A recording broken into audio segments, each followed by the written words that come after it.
MIDC या संदर्भात मागच्या वेळेस तुम्ही पण त्याला त्या जागेच्या संदर्भात उपोषण वगैरे सोडलं होतं तुमच्या मते आता कोकणी महाराजांची भूमिका त्या संदर्भात काय? नाही, कोकरे महाराजांचं गोशाळेबद्दलचं जे काम आहे ते अप्रिशिएट करण्यासारखं होतं म्हणून आम्ही तिथे गेलो होतो. पण कोकरे साहेबांनी जे परवा केलेलं काम हे साबित जर झालं तर ते काय अप्रिशिएट करण्यासारखं नाही आहे. त्याचं कोण काय समर्थन करणार नाही. त्याच्यावर तपास पोलीस करतील आणि जी कारवाई आहे ते कोकरे महाराजांवर करतील. पण ज्यावेळी आम्ही त्यांच्याकडे गेलो होतो त्यावेळी त्यांनी नाही म्हटलं तरी 800 ते 900 गायी आणि रस्त्यावर पडलेल्या देखील ती काय आपण बच्चू जे असतात ते त्यांनी दाखवले ना, आणि त्यावेळी त्यांचं अप्रिशिएट केलं का. परंतु आता केलेलं जर साबित झालं त्याचं समर्थन नाही कोण करणार.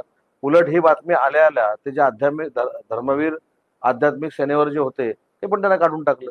त्याच्यामुळे अशा वाईट प्रवृत्तीचं कोण समर्थन करणार नाही हे आमची शिवसेना म्हणून भूमिका आहे. शेवटचा प्रश्न एकत्र येते कसं पाहता?